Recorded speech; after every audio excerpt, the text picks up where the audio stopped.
복음 14장 말씀입니다. 신약성경 120면입니다.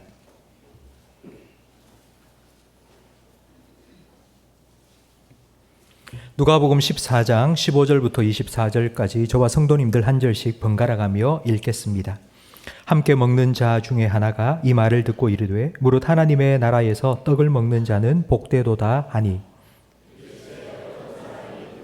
를 베풀고 많은 사람을 청하였더니 잔치할 시각에 그 청하였던 자들에게 종을 보내어 이르되 오소서 모든 것이 준비되었나이다 하매 다 일치하게 사용하여 한 사람은 이르되 나는 밭을 샀음에 아무래도 나가 보아야 하겠으니 청컨대 나를 양해하도록 하라 하고 또 한 사람은 이르되 나는 소 5겨리를 샀음에 시험하러 가니 청컨대 나를 양해하도록 하라 하고 또 한 사람은 이르되 내가 장가 들었으니 그러므로 가지 못하겠노라 하는지라. 종이 돌아와 주인에게 그대로 고하니 이에 집주인이 노하여 그 종에게 이르되 빨리 시내에 거리와 골목으로 나가서 가난한 자들과 몸 불편한 자들과 맹인들과 저는 자들을 데려오라 하니라. 종이 이르되 주인이여 명하신 대로 하였으되 아직도 자리가 있나이다. 주인이 종에게 이르되 길과 산울타리로 나가서 사람을 강권하여 데려다가 내 집을 채우라. 내가 너희에게 말하노니 전에 청하였던 그 사람들은 하나도 내 잔치를 맛보지 못하리라 하셨다 하시니라. 아멘. 우리 좌우에 계신 분과 인사 나누겠습니다. 잘 오셨습니다. 은혜 많이 받으세요. 예수님의 비유는 목적이 있습니다. 크게 두 가지인데요. 하나는 교훈, 또 하나는 책망입니다. 예수님께서 천국 비유를 많이 해주셨는데요. 천국은 우리가 알 수 없습니다. 그래서 이 땅에 아주 익숙한 것들로 천국을 설명해 주셨습니다. 그게 교훈이고요. 책망은 잘못한 사람을 직접 책망하면 기분 나쁘니까 비유를 통해서 돌려 까기를 하신 것입니다. 오늘 우리가 함께 읽은 큰 잔치 비유는 바로 이 책망의 말씀입니다. 누가복음 14장 앞에 보면 예수님의 책망의 대상이 누구이고 왜 책망하셨는지 설명이 되어 있습니다. 안식일 날 바리새인의 지도자의 집에 잔치가 벌어졌는데 예수님도 초대를 받으셨습니다.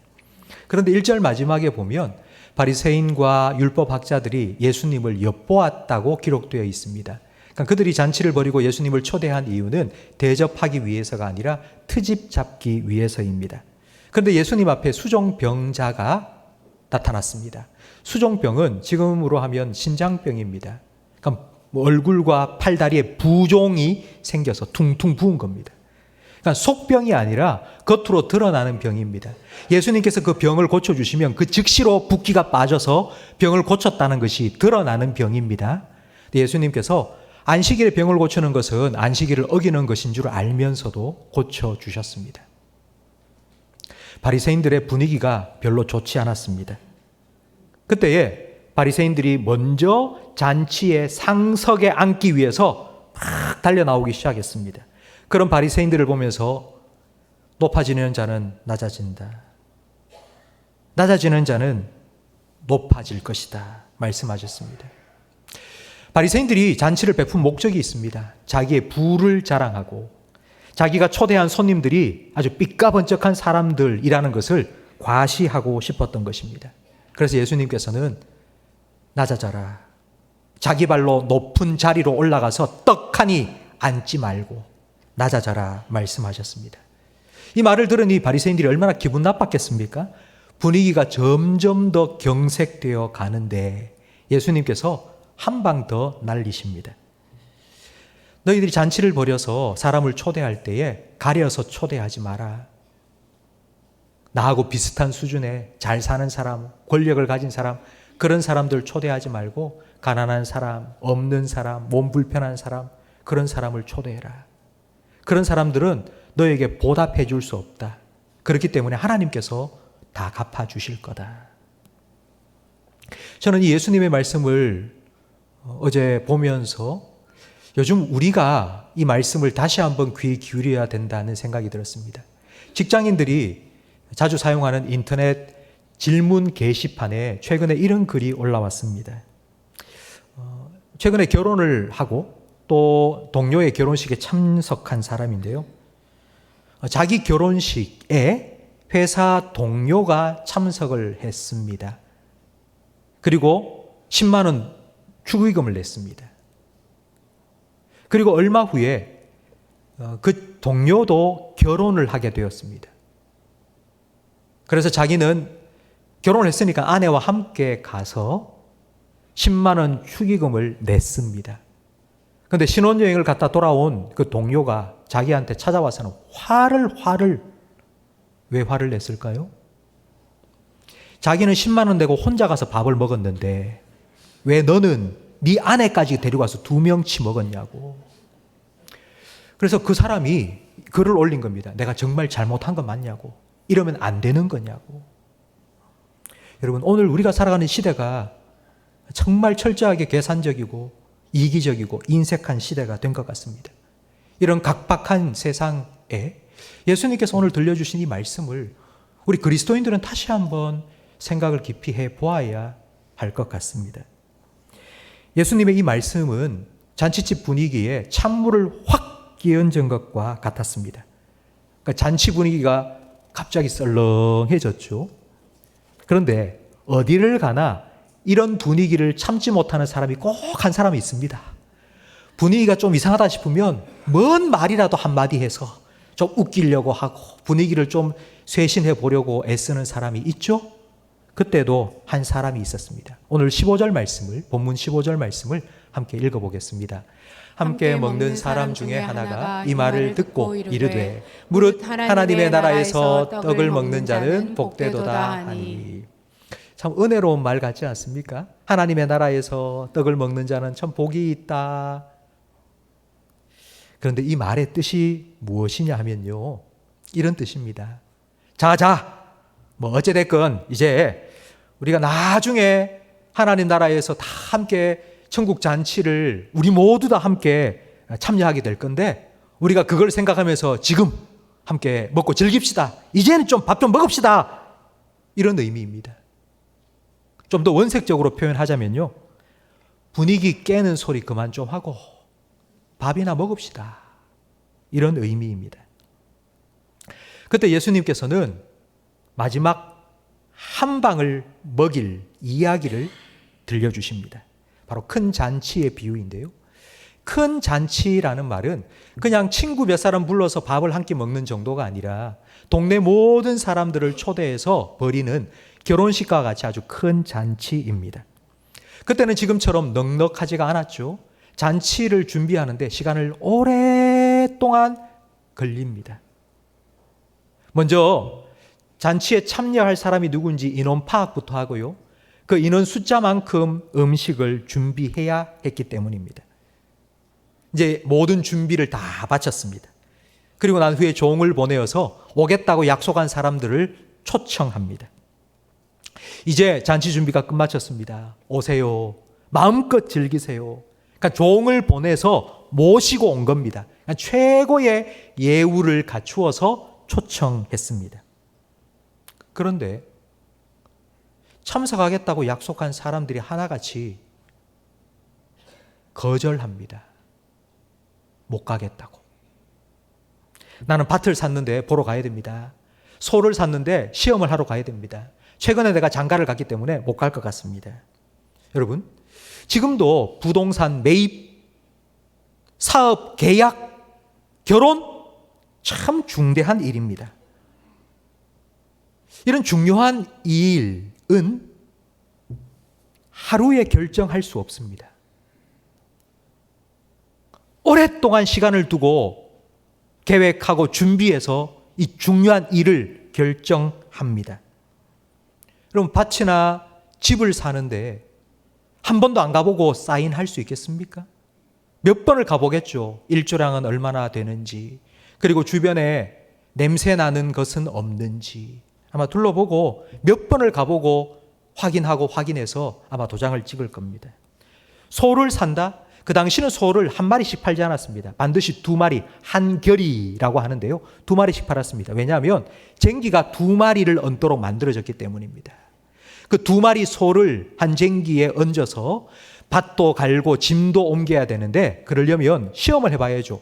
2마리 소가 보폭이 비슷한지 그리고 힘도 비슷한지 시험해보고 삽니다.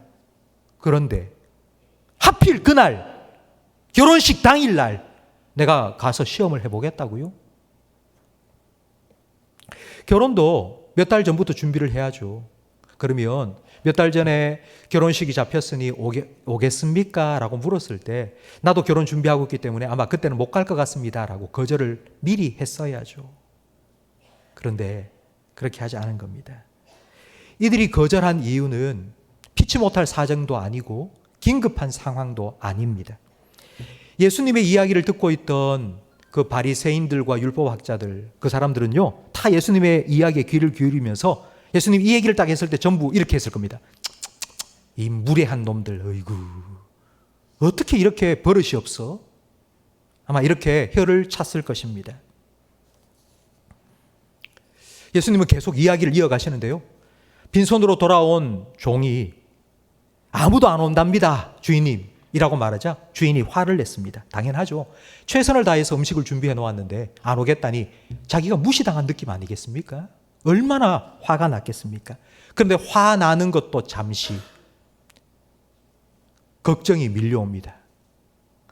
아니 이렇게 음식을 많이 준비해 놨는데 이 음식 어떻게 할 거야 이거? 지금처럼 냉장고가 있어서 보관해 놓을 수도 없고 이거 어떻게 할 거야 이거? 아마 동네 사람들은 이런 계산을 했을 겁니다. 저런 음식 많이 준비해 놨으니 내가 잔치에 참여하지 않아도 결국은 우리 먹으라고 준비해 놓은 거니 다 나눠 줄 거야. 그런데요, 지금 예수님의 이야기는 전혀 뜻밖의 아주 충격적인 결론으로 끝을 맺습니다. 주인은 종에게 나가라. 거리로 나가고 골목을 다니면서 사람들을 데리고 와라. 가난한 사람, 몸 불편한 사람, 병든 사람, 눈 못 보는 사람, 다리 저는 사람, 그 사람들을 다 데리고 와라. 여러분, 실제로 이런 일이 있었습니다. 최근에. KBS 뉴스의 한 장면을 여러분에게 보여드리겠습니다. 미국의 한 예비신부 어머니가 예비신랑의 갑작스러운 변심으로 딸의 결혼식이 무산되자 결혼식 피로연을 취소하는 대신 노숙자들을 초대해 잔치를 벌여서 감동을 주고 있습니다. 미국 캘리포니아주 세크라멘토의 한 호텔 식당에서 잔치가 열렸습니다. 원래 이 잔치는 결혼식 피로연이었지만 예비신랑이 갑자기 변심해 결혼을 취소하는 바람에 예비신부 측은 노숙자들을 초대해 무료로 음식을 대접하기로 했습니다. When I found out on Monday that the wedding would not be taking place, it just seemed like, of course, this would be something that we would do to give back.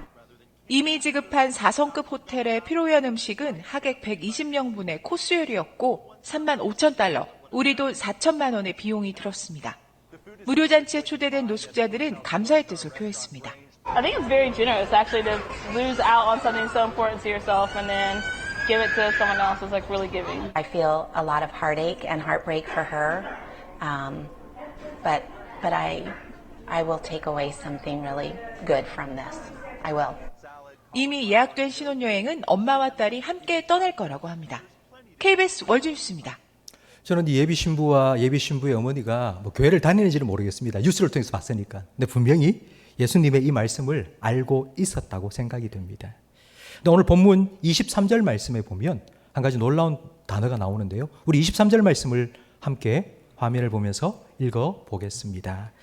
주인이 종에게 이르되 길과 사늘다리를 가로 나가서 사람을 강권하여 데려다가 내 집을 채우라. 강권하여. 여러분, 강권한다라는 이 말이 어떤 느낌이 드십니까? 강압적으로, 억지로, 협박해서라도 끌고 와라, 뭐 이런 의미인 것 같은데요. 그렇지 않습니다. 왜 주인이 종에게 강권해서 데려오라고 했을까? 지금 주인이 초대하는 사람들은 가난한 사람, 병든 사람, 가진 것이 없는 사람, 그리고 앞을 못 보는 사람, 다리 저는 사람들입니다. 그런 사람들에게 가서 좀 오라고, 잔치가 열렸으니 잔치에 참여하라고 초대를 하면 여러분 어떤 반응을 보이겠습니까?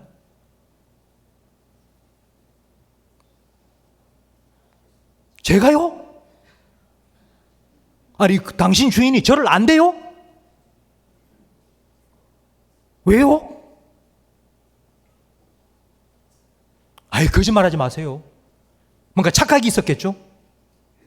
왜 나 같은 사람을 그 잔치에 초대를 한대요? 그럴 리 없어요. 막 손발을 가로저으면서 아니라고. 주인은 분명히 이런 반응이 있을 줄 알았던 겁니다. 그래서 종을 보내면서 강권해라. 한번 속눈썹 치고라도 나와 같이 가보자고. 모든 게 준비되어 있다고. 난 옷이 흐름해서 옷도 다 준비되어 있다고. 예복도 준비되어 있으니까 그냥 가보면 된다고. 강권하라는 말은 설득해라, 구슬려라 라는 의미입니다. 어떤 수단과 방법을 가리지 않고 데리고 오라는 말입니다. 초대하라는 말입니다. 예수님의 비유에 등장하는 인물들은 실존하는 인물의 상징입니다. 잔치를 준비한 주인은 그럼 누구를 상징하는 걸까요? 예수님입니다. 오늘 성찬을 준비하신 예수님, 잔치를 준비하신 예수님입니다.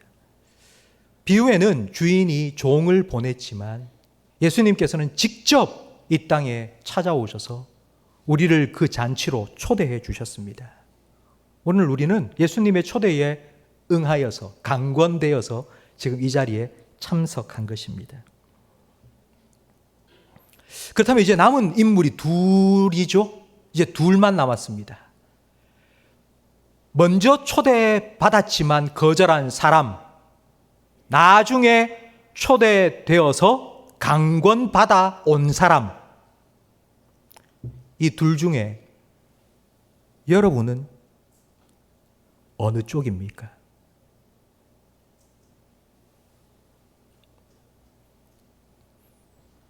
처음 초대받은 사람은 거절하고 안 왔죠. 나중에 초대받은 사람은 결국 왔습니다. 이 둘의 차이가 너무 명확한 것 같지 않습니까? 그러니까 우리는 지금 이 자리에 나와 있으니 나는 나중에 초대받고 강권받아서 온 사람이지. 그래도 잔치에 참여하고 있으니까, 여기 있으니까 이라고 생각할 수 있는데요. 먼저 초대받은 사람과 나중 초대받은 사람의 행동의 차이, 참석하고 안 하고의 차이보다 더 중요한 차이가 있습니다. 그건 바로 마음의 차이입니다. 먼저 초대받고 거절한 사람은 왜 거절했을까요? 그렇게 잔치를 준비하고 초대를 받았는데 왜 거절하고 안 갔을까요? 아마 이런 생각이었을 겁니다. 뭐 잔치 뻔하지. 가면은 뭐 찌짐도 몇 개 붙였을 거고, 갈비탕 아니면 육개장 나올 거고, 뭐 불고기 좀 나올 거고, 뭐 내가 못 먹어 가나? 뭐 뻔하지. 기대가 제로예요, 제로. 기대가 전혀 없어요. 이런 사람이 잔치에 참석을 했다 그러면 잔치 준비를 뭐 이따위로 했어? 이러고 손님을 불렀어? 음식 맛이 뭐 이래? 음식이 맛있니 맛없니? 뭐 늘 불평하고 투덜투덜거리면서 아마 그러고 기분 나쁘게 아마 돌아갈 겁니다. 근데 나중에 초대받은 사람은요? 나중에 초대받은 사람은 어떤 마음이었을까요? 초대받아서 온 그 사람들, 나중에 초대받아서 이 잔치에 참여한 그 사람들의 마음은 어떤 마음이었을까요? 나를? 아니 왜? 왜 나 같은 사람을 왜? 정말? 진짜로? 얼마나 감격했겠습니까? 얼마나 기뻤겠습니까? 그 잔치의 모든 것들을, 분위기도 음식도 포도주도 모든 순간순간을 정말 만끽하며 즐겼을 겁니다. 오늘 성찬에 참여하는 성도 여러분, 여러분의 마음은 어떠세요? 우리 지난주부터 오늘 성찬식을 합니다 라고 말씀을 드렸습니다. 한 주간 기도로 준비하고 오세요 라고 광고도 했고요. 근데 여러분 지금 성찬에 참여하신 여러분의 마음은 어떠세요? 혹시 여러분 마음속에 뭐 늘 하던 거 이런 마음으로 그냥 오신 분도 아마 계실 겁니다.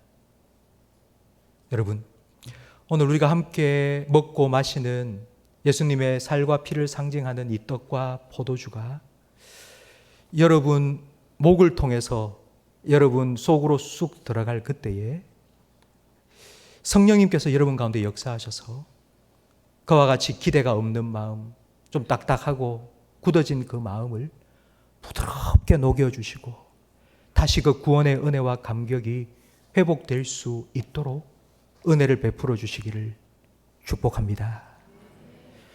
오늘 우리가 참여하는 이 성찬식은요, 예수님께서 준비하신 잔치입니다.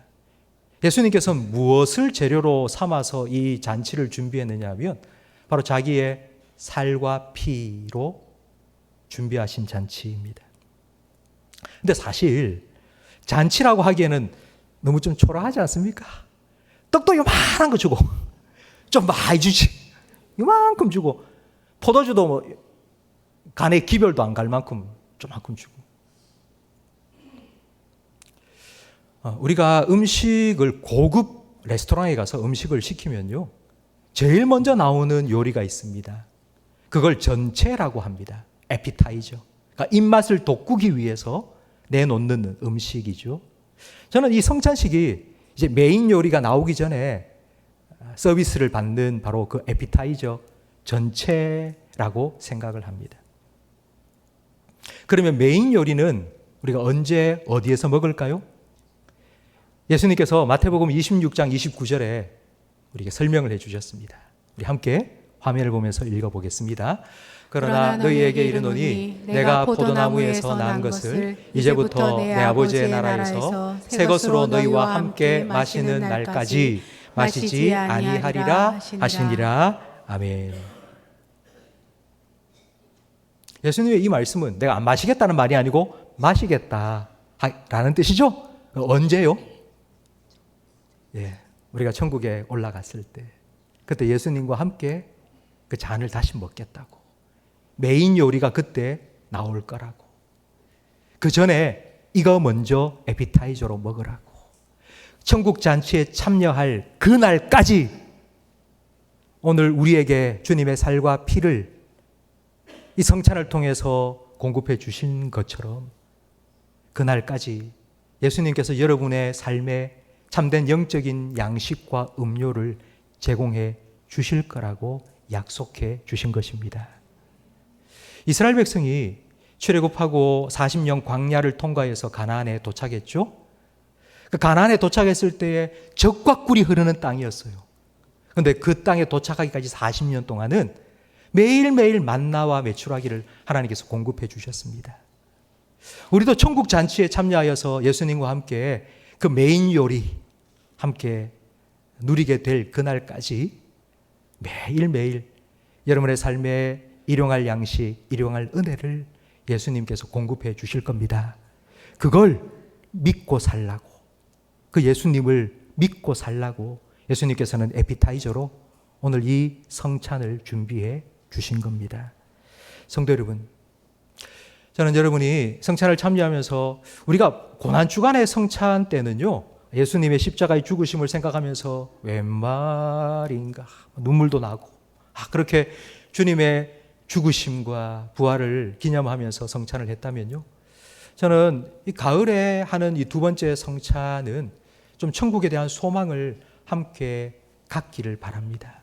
우리가 나누는 이 성찬의 의미가 그냥 한 가지만이 아니라 주님께서 약속하신 것처럼 영원한 천국에서 메인 요리 주님과 함께 나눌 그날까지 주님께서 우리와 함께 해주시고 우리의 필요를 공급해 주실 것이라는 것을 믿고 주님께서 준비하신 이 잔치에 참여할 소망을 가지고 나중에 잔치에 초대받아서 강권받아서 온 그 사람들처럼요, 기뻐하고 감사하고 즐거워함으로 성찬에 참여할 수 있기를 예수님의 이름으로 축복합니다.